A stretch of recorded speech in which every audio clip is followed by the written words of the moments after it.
Muchas gracias, doctor, qué amable. Pues les agradezco mucho, realmente es para mí un placer, es para mí también un placer terminar este año con esta plática. También es la última para mí de este año. Y la verdad es que estoy muy agradecida de estar aquí, muy contenta. Y cuando me dieron el tema, porque hace muchos meses el coordinador me hizo favor de llamarme y de decirme que me invitaba, la verdad es que es un tema apasionante, es un tema terrible y es un tema que los intensivistas de veras vemos en las unidades, pero también los médicos de urgencias, porque como vemos en nuestro país cada vez hay más trauma, cada vez tenemos más cirugías complejas y cada vez tenemos más problemas para este tipo de manejo. Hay cosas muy específicas que ya todos sabemos y lo que yo quiero es puntualizar y recordar que algunas cosas se nos pasan, entonces eso es lo que vamos a hablar y por favor todas las preguntas que tengan al final. ¿Qué objetivos vamos a tener? Bueno, pues en esta plática definiremos cómo es a qué se conoce como hemorragia masiva, cuáles son las causas, qué métodos diagnósticos tenemos para tener la causa. Muchas veces, pues en ATLS nos dicen, bueno, control de la hemorragia, y control de la hemorragia es desde poner con unos apósitos y controlar el sitio de sangrado hasta cosas más sofisticadas. Pero estamos hablando de hemorragia masiva, de una hemorragia que se puede llevar al paciente, no del sangrado oculto, y hay muchas cosas que a veces se convierten en problemas. Los métodos diagnósticos más adecuados, las indicaciones para el uso de hemoderivados, esto es muy importante, y otras opciones que tenemos de tratamiento para el manejo de esta hemorragia masiva. ¿Cómo consideramos o qué es lo que nosotros conocemos, cómo definimos hemorragia masiva? Pues es aquella en la que yo requiero cuando menos de más de 10 o más unidades de sangre o de hemoderivados en 24 horas, ¿sí? Entonces, si yo a un paciente le tengo que poner esa cantidad, pues entonces es un paciente que tiene una hemorragia masiva. La transfusión de eritrocitos, entonces, va a estar encaminada a restaurar el volumen sanguíneo, la perfusión tisular y la capacidad de transporte de oxígeno. En tanto que el plasma y crioprecipitados, bueno, pues nos ayudan a hacer la hemostasia y evitar la coagulopatía. ¿Por qué es tan importante esto? Porque algo se nos olvida cuando nos llega un paciente sangrando. Y yo quisiera que recordáramos, ¿alguno de ustedes trabaja en urgencias? ¿O están en urgencias? ¿Ninguno? El doctor. Cuando nos llega un paciente a urgencias, que nos llega, como decimos, como Santo Cristo, que viene inestable, con un trauma, con un politrauma, empezamos a hacer todo lo que nos dice ATLS, pero ¿qué se nos olvida? ¿Cuál es un error frecuente en los hospitales? ¿Mandé? Yo creo que ya no tanto, el ABC lo hacemos, pero algo de coordinación. ¿Qué se olvida? Hablarle al banco de sangre. Y eso pasa en quirófano también, ¿sí? En quirófano pido sangre, pero cuando empieza a sangrar el paciente, no hay nadie, ni la enfermera, ni el anestesiólogo, el cirujano suponemos que está ahí asustado, pero los demás, ¿verdad? Nadie habla a banco de sangre y dice, tengo una urgencia. Entonces, lo primero que tenemos que hacer es avisar a quién nos va a proveer todo, porque eso es muy importante. Por eso, muchas de las complicaciones que vemos, las coagulopatías que vemos en este tipo de padecimientos, se dan por el retraso en tener los hemoderivados. Y entonces empiezo a pasarle soluciones isotónicas, empiezo a pasarle volumen para restaurar, pero entonces no cumplo con la perfusión perfunda adecuada, pero no transporto oxígeno, empiezo a tener coagulopatía dilucional, empiezo a tener acidosis, empiezo a tener alteraciones en los eritrocitos, todos esos cambios que nos dan, que ustedes han leído, y entonces ahí es donde se viene el problema. Les voy a presentar más adelante un artículo que encontré interesante para ver cómo podía yo evaluar para saber la posibilidad de una multitransfusión en un paciente de trauma. Bueno, y entonces vemos aquí que las causas de hemorragia masiva pueden ser, quirúrgica y no quirúrgica. Y entonces dentro de las quirúrgicas tenemos el trauma, que es lo más frecuente, aunque muchos artículos nos dicen, bueno, lo que pasa es que esto sucede en las guerras, muchos artículos son pues de las experiencias de la guerra primero la guerra de Vietnam, luego la de Irak, la de Afganistán. Los israelíes tienen mucha experiencia, de hecho tienen algunas guías ahí interesantes, pero lo que pasa con esto es que, bueno, nosotros pensamos que eso es lejano, pero no. También en la ciudad nos llegan los accidentes y sobre todo, por ejemplo, en esta época, la época de las peregrinaciones también. No falta el que se le van los frenos y se va contra todos los cristianos que van ahí cantándole a la Virgencita. Y bueno, las secundarias cirugías, las cirugías cada vez más complejas, sobre todo la cirugía de cardio, los trasplantes hepáticos, las cirugías de pacientes que vienen con alguna lesión y que tienen algún problema previo de alteración de coagulación o algún problema hepático previo. Y obviamente las no quirúrgicas, pues la más importante o la más frecuente es la hemorragia gastrointestinal. No tomé en cuenta porque solamente en las unidades especializadas, y aquí no se los puse, pero sí se los comento, el sangrado de la paciente embarazada, ¿sí? Que también es pero esto tiene que ver con síndromes específicos de alteraciones de la coagulación, o cuando vienen algún problema de placenta creta o de placenta previa, ¿sí? Y bueno, también llegan pacientes, mujeres embarazadas en el último trimestre con trauma severo a los hospitales. Entonces vamos a ver, cuando nosotros tenemos la hemorragia masiva, si estoy viendo trauma, vamos a ver en tórax qué lesiones puedo tener. Lesiones de grandes vasos, y estas pueden ser por el mecanismo de lesión, donde se va a gran velocidad y puede haber una lesión de grandes vasos, o puede ser por fracturas costales, ¿sí? La lesión traumática de la aorta, yo tengo que saber detectarla en el momento previo antes de que se reviente. Y entonces tengo que ver las imágenes, revisar bien la placa de tórax. Habitualmente estos pacientes, antes de que tengan esta hemorragia, pues son pacientes que están más que hipotensos, están hipertensos, ¿sí? Y en las extremidades tienen una presión arterial normal, pero en las superiores tienen una presión arterial alta, ¿sí?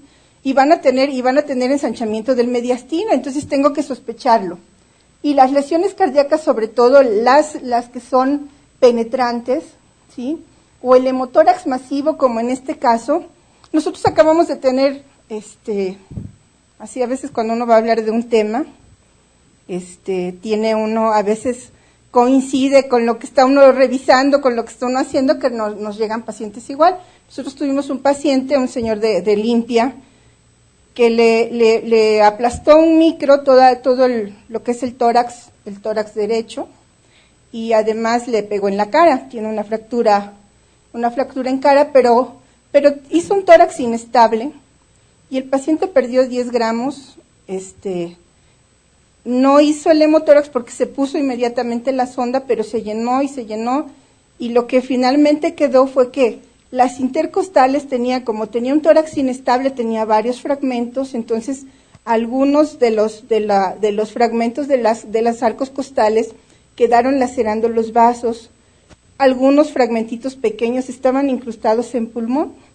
Entonces el paciente en 24 horas perdió 8 gramos, y después de que lo volvieron a meter a quirófano para volver a hacer toda la fijación y hacer todo esto, el paciente todavía perdió 2 gramos más. Entonces es un paciente que tuvo, obviamente, aparte de todo lo demás, el paciente hizo esto, nada más que no fue una hemorragia aguda como en este caso, que así nos pueden llegar pacientes, donde vemos todo un hemitórax totalmente velado.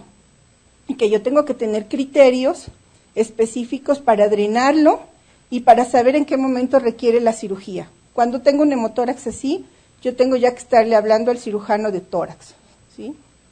no tengo que esperarme y obviamente banco de sangre. Bueno, las lesiones de abdomen son muy interesantes y estas a veces representan un reto. Las lesiones de vaso, de hígado, las vasculares en trauma cerrado son interesantes. ¿Por qué? Porque a veces no pensamos mucho en el mecanismo de lesión. A veces el paciente empezamos a ver que está bien y de repente se empieza a ir deteriorando y el paciente hace grandes hematomas, a veces son hematomas subcapsulares, a veces son lesiones. En trauma cerrado las vísceras macizas son las que más sufren, ¿verdad? Y en trauma penetrante, pues obviamente las vísceras grandes son las que se van a lesionar, las que van a provocar hemorragias o cuando dan lesiones vasculares. No nos olvidemos en trauma el retroperitoneo. El retroperitoneo tiene una gran capacidad de mantener una gran cantidad de sangre. Y si yo no puedo, y se convierte realmente cuando hay fracturas de pelvis, que la sangre a veces se va a retroperitoneo, a veces se convierte realmente en un reto para los clínicos y para el cirujano saber dónde está el vaso que está sangrando y qué hacer para fijar, porque a veces no es suficiente poner fijadores externos. Vamos a ver más adelante esta situación. Y obviamente las lesiones renales. Entonces yo tengo que considerar en un paciente que me llega, entonces cuál sería en el momento que me está llegando a urgencias, un paciente que yo veo inestable hemodinámicamente, obviamente lo que decía el doctor, hago el ABC, pero en cuanto yo estoy viendo que sigue inestable, tengo que estar pensando mecanismo de lesión para tratar de identificar qué lesiones puede haber. Las lesiones óseas en trauma, las lesiones de fémur con lesión vascular. El fémur, cuando ese es un hueso largo, cuando hay fractura de ambos, bueno, tiene una gran capacidad de mantener ahí sangre, de tener un secuestro sanguíneo, pero algo muy importante es que cuando hay lesiones vasculares esto puede ser. Pero vean estas fracturas, esta fractura de pelvis toda abierta, ¿sí? Toda como dijéramos descuadrada, ¿verdad? Y entonces acordémonos aquí que aquí todo esto es un plexo, toda esta parte de aquí, y aquí cuando esto está abierto, que es lo que le llaman la fractura del libro abierto, toda esta parte es ampliamente vascularizada. Y entonces por eso el tratamiento inmediato, y esto se hace en urgencias y debiera de saberlo hacer en ausencia de un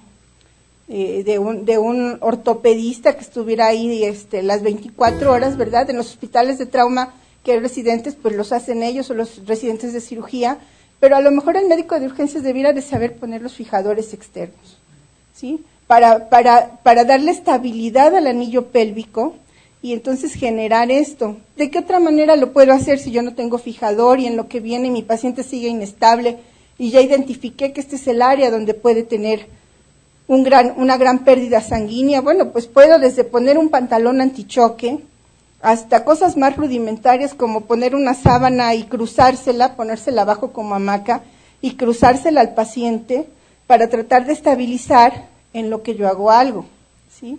A veces es necesario hacer procedimientos invasivos, pero pues procedimientos invasivos o ¿cómo les diré? Como de mínima invasión, como las arteriografías para hacer embolización, porque el paciente sigue sangrando y sigue inestable. El problema de esto es que la sangre se va a retroperitoneo, infiltra todo músculo y entonces las complicaciones después son mayúsculas.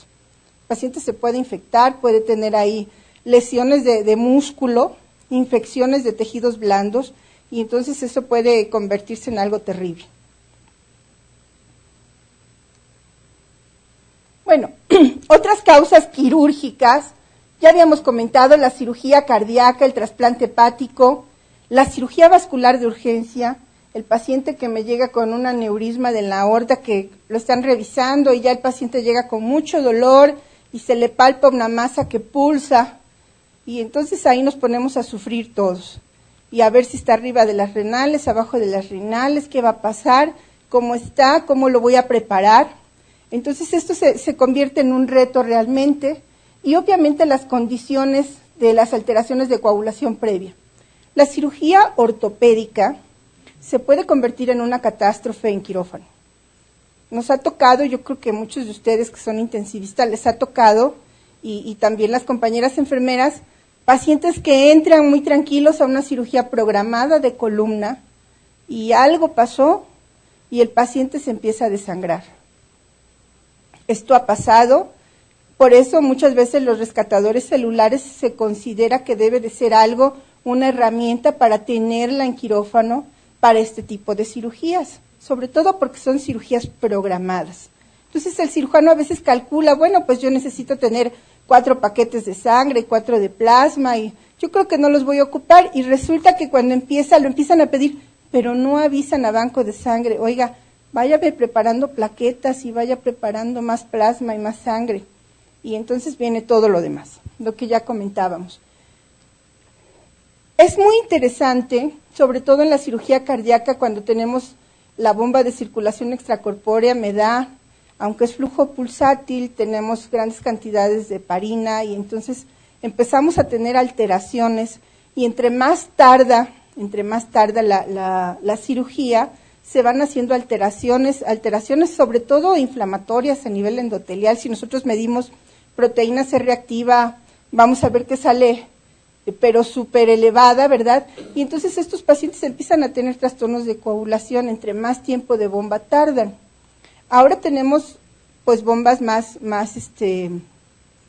pues ya con mejor tecnología, pero a mí me tocó todavía utilizar en la raza las bombas que nada más eran de flujo, no eran flujo pulsátil, y entonces esto me daba toda una alteración a nivel de los elementos sanguíneos, de las plaquetas, sobre todo de la adhesividad plaquetaria.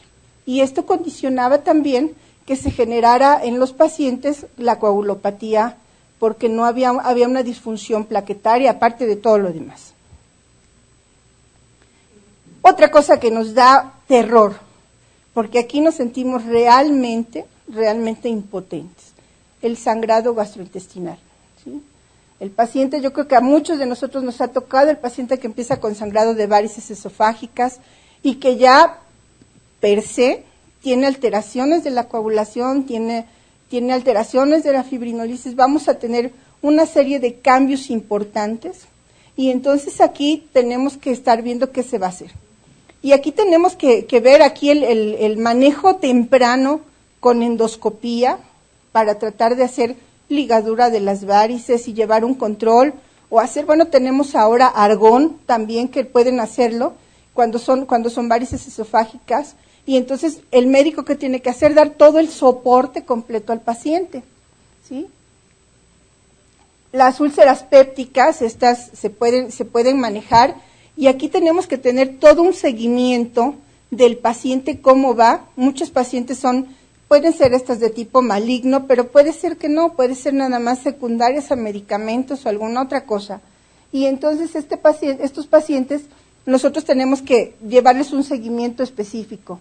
Y algo que nos da mucho terror es la angiodisplasia, porque ahí, o los divertículos cuando empiezan a sangrar que no saben dónde, y el manejo quirúrgico, a veces operan al paciente y le quitan una parte de intestino, hacen una resección y el paciente sigue sangrando. Entonces tenemos ahí algunas otras técnicas que podríamos utilizar, uno para diagnosticar y otro para hacer diagnóstico-tratamiento también. ¿Qué pasa entonces con la hemorragia masiva? Bueno, en trauma, las lesiones esplénicas o hepáticas o fracturas son las más frecuentes, ¿verdad? Y la gran lesión tisular es lo que ocasiona que se generen una serie de mediadores locales y entonces esto va a iniciar la coagulopatía, como vemos aquí el factor tisular cuando tenemos una lesión vascular, ¿verdad? Entonces tenemos el factor tisular y este factor tisular va a ser el que va a activar toda la cascada de la coagulación. Porque les pongo también esta imagen, porque bueno, hay por ahí algún medicamento que se propone y no, hubo un tiempo donde se estuvo utilizando bastante, ahora ya salieron en las nuevas guías donde hay que tomarlo con reserva, pero que puede ser en casos importantes, ¿verdad? Bueno, y entonces la detección temprana de este riesgo de que necesite múltiples transfusiones, yo tengo que generar estrategias, ¿verdad?, para la estabilización agresiva de las alteraciones hemostáticas y así mejor el pronóstico. Sabemos nosotros que la transfusión no es algo, la sangre se considera un tejido, entonces la transfusión no es algo inocuo y esto tiene una serie de compromisos que puede tener el paciente a causa de esto, ¿sí? Entonces, ¿cómo voy a hacer el diagnóstico temprano? En trauma, yo les decía que el mecanismo de lesión es muy importante. Si yo conozco el mecanismo de lesión, estoy pensando qué puede pasar. Si este paciente que les acabo de comentar que le pasó el micro por todo el tórax y el paciente siguió perdiendo sangre, yo veía que no drenaba tanto de aquí, ¿qué otra lesión tendría yo que descartar?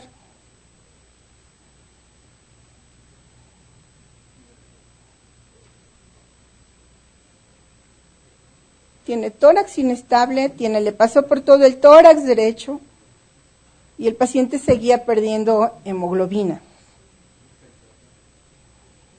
Tendría yo que pensar que no tuviera una lesión hepática, ¿sí? Que no tuviera una lesión hepática. Hay por ahí a veces mecanismos de lesión tan, a veces que uno no entiende muy bien, pero si nos dicen, bueno, es que el paciente no llevaba puesto el cinturón y a la hora de que vio que le venía el carro de este lado porque lo iba a golpear, porque iba del lado del pasajero, hizo esto, a veces con el brazo, porque así tenemos, el brazo fractura todo, fractura aquí, lesiona todo, puede lesionar pulmón, puede lesionar diafragma, puede lesionar también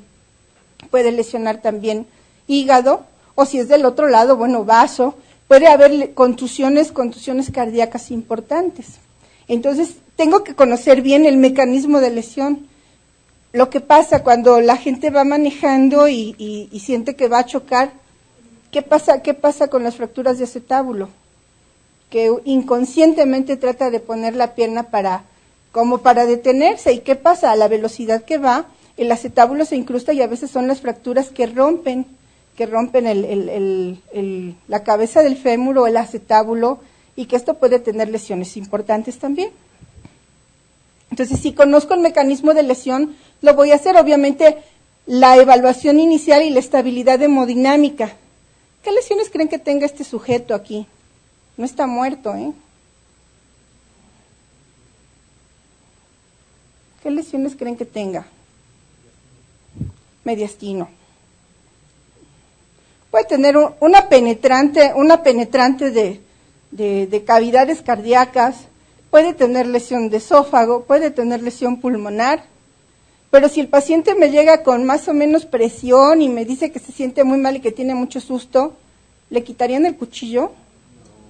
No, porque a lo mejor eso es lo que está haciendo hemostasia. Bueno, que se lo quite el jefe de urgencias, ¿no? Sí, imagínense, o sea, esto se tiene que hacer un abordaje aquí, ¿qué harían ustedes en ese paciente? Les llega así y les dice, me peleé con el carnicero, obviamente, ¿no? O el de los taquitos. ¿Qué le hacen? ¿Cuál sería su abordaje?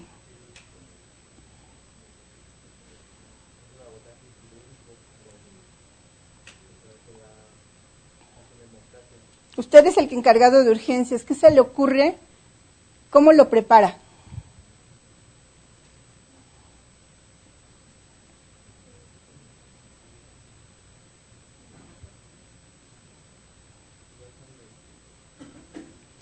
Preparar sangre, canalizar, proteger vía aérea, tomar una placa, ver por dónde está, qué cosa puede interesar, a lo mejor hacer algún estudio donde yo pueda ver qué lesiones está teniendo, qué otras lesiones le puedo encontrar si nada más es esta, y ir preparando mi abordaje, como dicen, al banco de sangre, y si hay un padrecito por ahí también, porque a lo mejor ya no sale, pero estas a veces salen.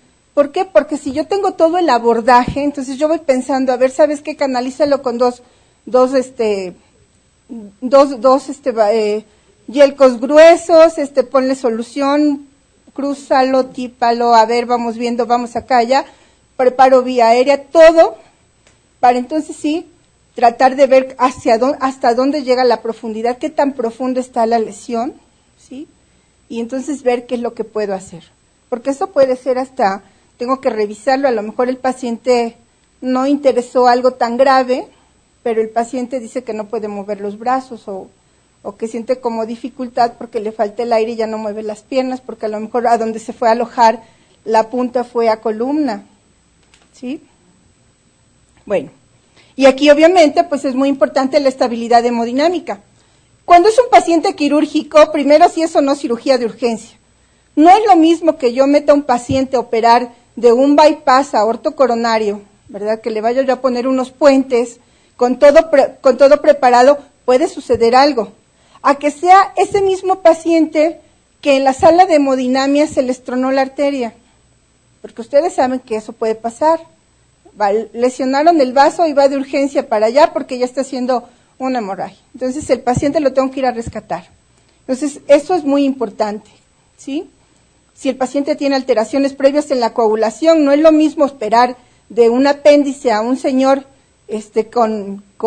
sin problemas de coagulación a operar a ese mismo paciente de apéndice con un problema de cirrosis por una hepatitis C. Entonces, ahí yo ya tengo que estar planeando qué va a pasar, cómo están las pruebas de función hepática y qué medicamentos tomaba. Ahora cada vez todo el mundo nos dice que hay que tomar aspirina para que no tengamos trombosis y que no sé qué. Y hay mucha gente que se la toma así, pero además no lo dice. No hacemos un buen interrogatorio. Y esas son causas de hemorragias por alteraciones en la función plaquetaria. Y sobre todo, lo más importante es que no me las espero, ¿sí? Y obviamente la hemorragia gastrointestinal, si es una enfermedad hepática conocida, si es una enfermedad acidopéptica, divertículos, y considerar angiodisplasia.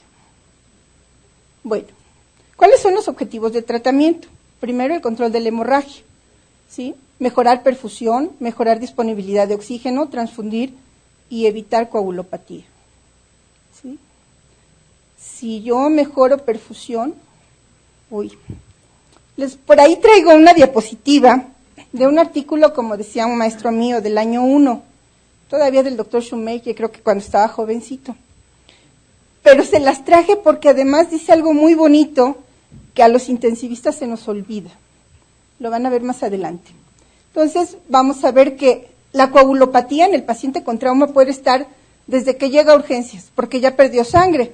No es de que ponga el pie en urgencias o lo bajen a la camilla de urgencias y empiece a sangrar, sino que les dicen, no, es que ya le pasamos y viene inestable, o viene en helicóptero, y entonces ya nos están diciendo cómo viene. O el paciente que nos van a pasar de quirófano a la terapia intensiva, ¿sí? Entonces yo tengo que evitar que este paciente vaya a empeorar. Esto es algo muy interesante, es un grupo europeo que hizo un monitoreo para ver, para predecir qué posibilidades de transfusión masiva se requerían en este paciente. Y entonces vemos dónde se puede sangrar. Bueno, en piel cabelluda, y aquí dicen, bueno, la paciente la atropellaron y entonces tenía lesión de cráneo, pero además tenía hemotórax y tenía aquí lesión de vaso y tenía fractura de fémur y bueno, también el tobillito. Y entonces aquí, esto se hizo como así nosotros como monitoreamos el Apache. Aquí se hizo esto para tratar de validar qué variables yo puedo hacer para saber cuánta sangre le tengo que pasar a mi paciente. Y esto se hace en los primeros 15 minutos en urgencias. No crean que sean las primeras 24 horas, no, 15 minutos, ¿sí? Y está muy interesante porque van a ver las variables, porque son variables que todo mundo hacemos. El nivel de hemoglobina, cuánto tiempo me tardo, el exceso de base. No me están pidiendo lactato, porque no en todos los hospitales en urgencias tengo disponible el lactato, pero sí tengo un gasómetro. Un hospital que recibe trauma, pues tiene un gasómetro. Y si yo veo que hay un déficit de base, entonces eso me va a servir para saber cómo está mi estatus, ¿verdad? La presión arterial sistólica, la frecuencia cardíaca. Si yo le hago un ultrasonido para ver si hay líquido libre en abdomen, que ya ahora se está convirtiendo así como que lo necesario que yo debo de tener en urgencias, ¿sí? Y que no necesito el radiólogo experto, sino un buen urgenciólogo o un médico que esté en urgencias, que se capacite en esto, lo puede hacer. ¿Y qué lesiones tienen extremidades? Si tiene fractura de pelvis inestable, fractura de fémur, y se ha visto que, bueno, tiene mayor riesgo los varones. Y esto predice el riesgo de transfusión masiva. Y entonces vemos aquí la hemoglobina, el exceso de base, la presión sistólica. Aquí vemos el exceso de base. Si yo tengo menos 10, quiere decir que ya perdió mucho volumen, que la perfusión está mal, ¿sí? Y ahí quiero que se fijen en eso, porque cuando yo voy a hablar después de evitar coagulopatías y evitar complicaciones, eso es algo que a veces yo no tomo muy en cuenta, ¿sí? La presión, pues obviamente baja, la frecuencia alta, ¿sí? ¿Y cómo está lo demás? Esto es una manera. ¿Cuáles son los objetivos de mi tratamiento? Bueno, proteger la vía aérea. ¿Por qué yo intubaría a un paciente que viene con una hemorragia de abdomen y que está inestable, pero tiene permeable la vía aérea, ventila bien, no tiene nada en tórax? ¿Cuál sería la razón por la cual ustedes lo intubarían? Exacto. Preventivo, porque si yo estoy pensando que ese paciente está con una inestabilidad, bueno, pues ha de tener frecuencia cardíaca, frecuencia respiratoria de 40 o más, y ese paciente se puede cansar. Obviamente en trauma o en paciente grave, asumo que todos acaban de comer, ¿sí? Aunque sean indigentes. ¿Por qué? Pues el paciente puede regurgitar, puede evitar problemas.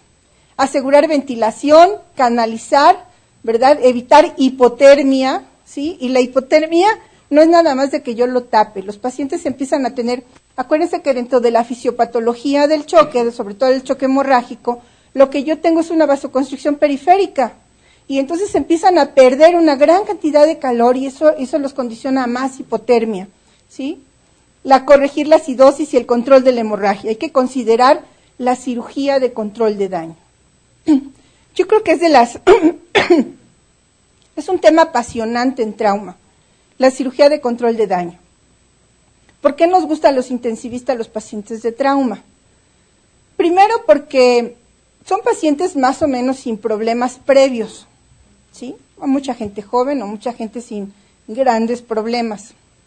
Segundo, porque es un team, es un manejo multidisciplinario. Tercero, porque la cirugía de control de daño también es algo maravilloso. Se entra y se controla la hemorragia y se sale y se sigue trabajando y luego se regresa al paciente otra vez. Entonces, eso habla de organización, eso habla de planeación, y eso es lo que tenemos que hacer con nuestros pacientes. Vamos a ver como clase 1, como nivel 1, la transfusión de paquetes globulares. Sí, está ya clase 1, 1A, como quieran decirle, ¿verdad? A fuerza, la transfusión de paquete globular con evidencia de choque hemorrágico. Ahí nadie me puede decir que no, ¿sí? Y cuando hay evidencia de inestabilidad hemodinámica o inadecuada disponibilidad de oxígeno, ¿sí? Yo tengo hemoglobina baja, tengo un paciente que me está dando datos que no tengo un buen manejo. Fíjense aquí qué interesante. Catéteres de alto flujo. Yo creo que algunos de ustedes lo conocen, es un set muy padre. Es un catéter de alto flujo de 12 French, ¿sí? Es un catéter de la marca Arrow, se llama MAC. Se coloca como si fuera un Majurcar y ustedes tienen 2 vías donde le pueden pasar en 10 minutos 1 litro de solución, de sangre, de lo que quieran, ¿sí? Se lo pueden poner subclavio, se lo pueden poner yugular, se lo pueden poner femoral, ¿sí? Y lo debemos de saber hacer. Si yo estoy en un centro de trauma y tengo la posibilidad de tenerlo, lo debo de tener, ¿sí? Aunque muchas veces hacemos cosas heroicas, pero si lo tengo, esto es lo mejor. Si yo lo quiero hacer como acceso central, ¿sí? Y tiene además aquí yo le puedo pasar otro catéter más después, ¿sí? Si ya mi paciente ya está estable, tengo aquí otra vía más donde le puedo pasar un catéter más, ¿sí? Para después ponerle un Swan-Ganz o ponerle un catéter de 3 vías si quiero. Entonces me sirve, ¿sí? ¿Quiénes lo deberían de saber manejar? El médico intensivista, el urgenciólogo, el anestesiólogo, ¿sí? Los anestesiólogos deben de saber hacerlo.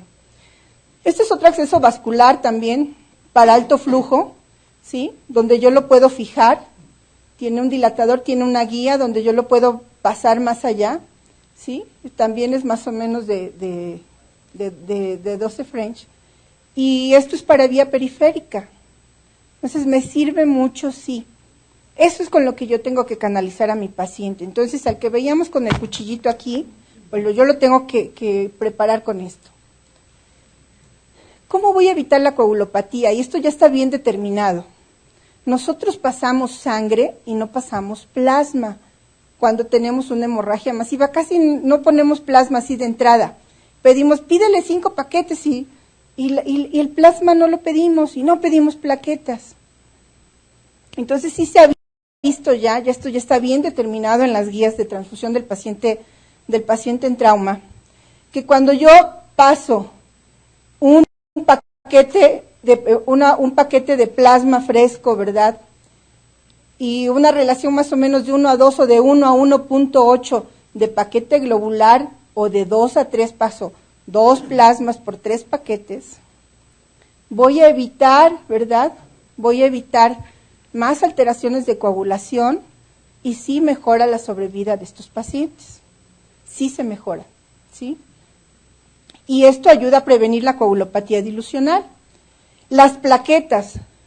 Si yo tengo un paciente con coagulopatía dilucional que ya tiene 50,000 plaquetas, ¿verdad?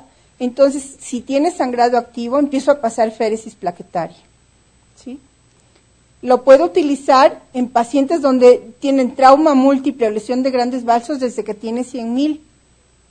No esperen a que tenga 20,000 plaquetas, porque entonces no me va a servir de nada. Esto es algo que no consideramos. Por eso les digo, lo primero que tenemos que hacer es, así como nos decían cuando hacíamos el RCP básico, ¿se acuerdan? Pidan ayuda. Y si no pedíamos ayuda, aunque hiciéramos todo perfecto, con la mejor técnica, nos reprobaban. Oiga, ¿pero por qué? No pediste ayuda. ¿Sí? Y eso es cierto. Bueno, no nos olvidemos del tromboelastógrafo. Si yo tengo la posibilidad de tener una determinación de tromboelastografía, ¿para qué me sirve? Para saber si yo necesito otros ayudantes, ¿verdad? Si yo voy a necesitar, en la anterior que la habíamos visto, estaba correlacionada con la cascada de la coagulación. Entonces, si yo voy a necesitar crioprecipitados, porque a veces nada más pasamos, y entonces, bueno, ¿cómo está mi coágulo? Si necesito plaquetas, si voy a necesitar algo más. Entonces, si lo tengo, úsenlo, ¿sí? Desgraciadamente, en muchos hospitales no lo hay. Nosotros, por ejemplo, en La Raza, donde se hace trasplante de hígado, sí lo tenemos, pero no lo tenemos en algunos otros hospitales, ¿sí? Bueno, las causas de sangrado en cirugía cardíaca, ya decíamos, la hemostasia inadecuada, la excesiva heparina, la hipotermia o la fibrinolisis por la circulación extracorpórea, que ya comentábamos. El bypass, ¿verdad? La bomba de circulación extracorpórea, lo que hace es que me altera la función plaquetaria y además me altera o me favorece la fibrinolisis. Y cuando yo tengo un tromboelastógrafo, yo puedo pasar perfectamente con un 87% de certeza, ¿verdad? ¿Qué es lo que necesito? Que si yo nada más me baso en la coagulación o en el TP. Entonces, para eso me sirve, para evitar transfusiones innecesarias. ¿Qué otras alternativas tengo en el tratamiento de la hemorragia? ¿Qué otras alternativas voy a tener? ¿Sí? Entonces ya dijimos, si yo tengo una hemorragia masiva, si es una causa quirúrgica, pues entonces yo tengo que controlar el sangrado. Si es una causa no quirúrgica, pues yo tengo que hacer una de las cosas que hago, lo primero cuando es de tubo digestivo, es hacer endoscopía. Pero yo tengo que ver también qué otra cosa pasa. Bueno, esto era lo que yo les decía. El factor 7 activado, ¿sí?, es un fármaco que se utiliza básicamente para los pacientes con hemofilia. ¿Sí? Es muy fácil de poner, de hecho vienen los frasquitos y traen una mariposita donde el paciente se lo puede poner.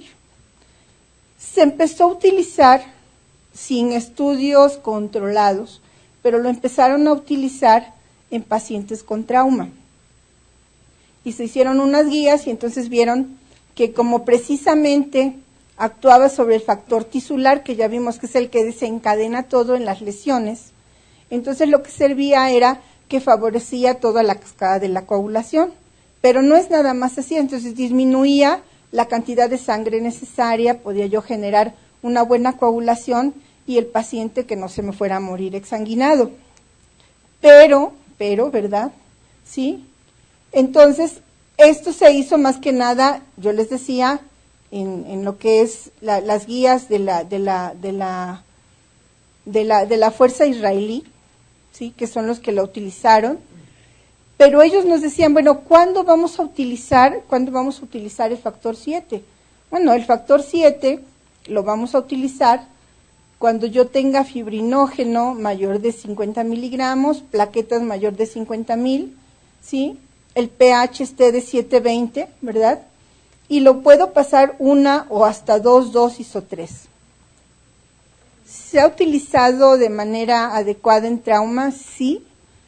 Hay cierta experiencia, algunos médicos tenemos algunos casos reportados de que, por ejemplo, en trauma hepático, en esas lesiones de trauma cerrado donde el hígado se rompe, ¿verdad? Esas lesiones grado 4 que hay que dejar incluso empaquetamiento, se han utilizado. Alguna vez se ha utilizado en cirugía cardíaca también, en pacientes con bypass. ¿Por qué no está la recomendación adecuada? ¿Por qué las guías? Ustedes leen las guías que hay para la transfusión de pacientes, inclusive en alguna revisión del doctor Van Sant también decía, sí, pero no se han hecho estudios bien. Y sí se ha reportado que ha habido ciertos datos, ciertas cosas de problemas de hipercoagulabilidad, ¿sí? Y entonces, por ejemplo, en el paciente con bypass que tiene sangrado, pues después resulta que hace trombo en el bypass y entonces en el puente y entonces tiene un infarto. Entonces, es una recomendación, es algo que debo de saber usar, sí, que no está como una recomendación completa que diga, no, esto es así. Si lo tengo que tener mis guías y ahorita vamos a ver las guías que hicieron. ¿Y qué es lo que tengo que tener? No es la primera intención.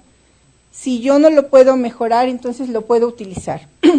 Y esta es una de las guías. Aquí lo que vemos es que yo tengo que revertir la hipotermia, la acidosis, corregir coagulopatía, si el paciente está con heparina, la tengo que revertir, o la warfarina, ¿sí?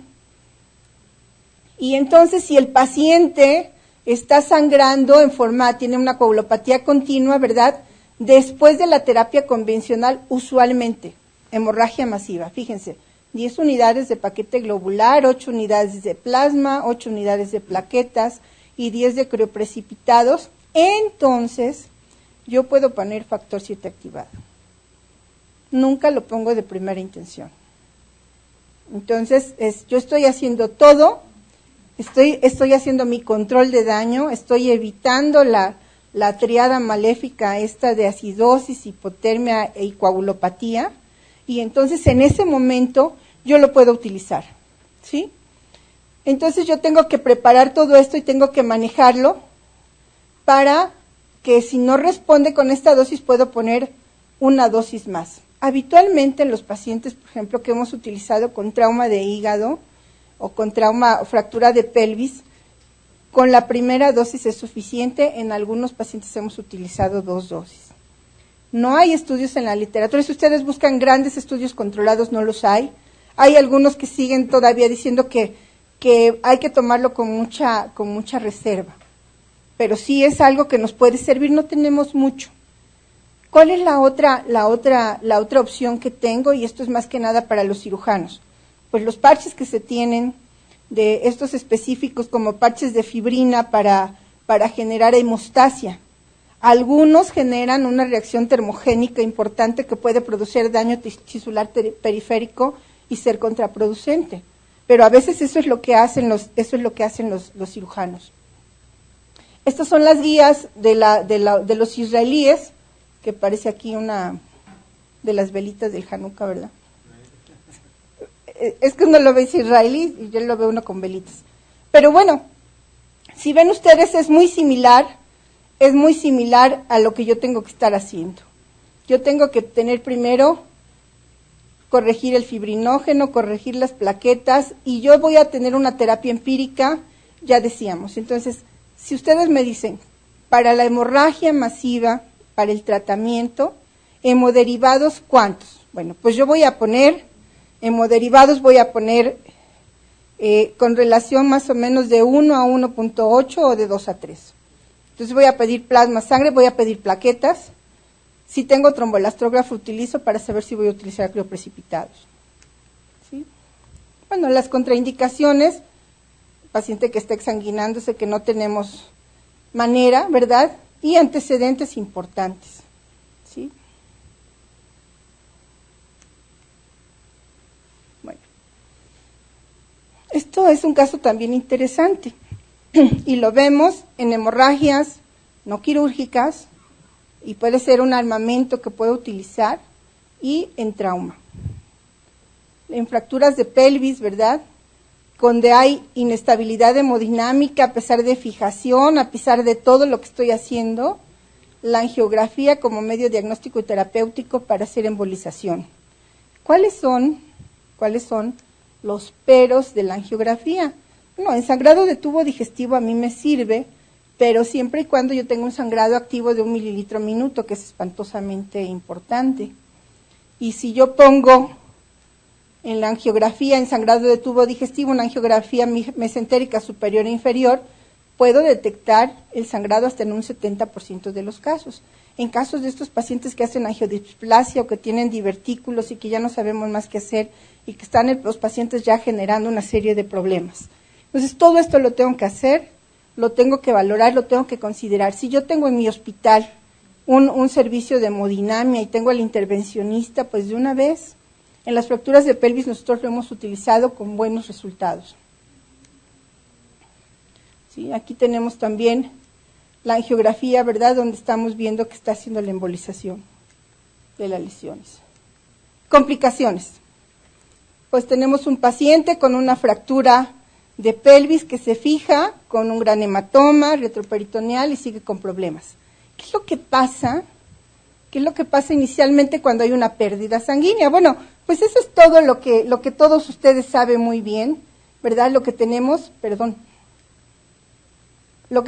aquí, nuestra activación de receptores, y bueno, lo que nos dice mucho ATLS es la presión de pulso. ¿Por qué? Bueno, porque se activan los receptores alfa, ¿verdad?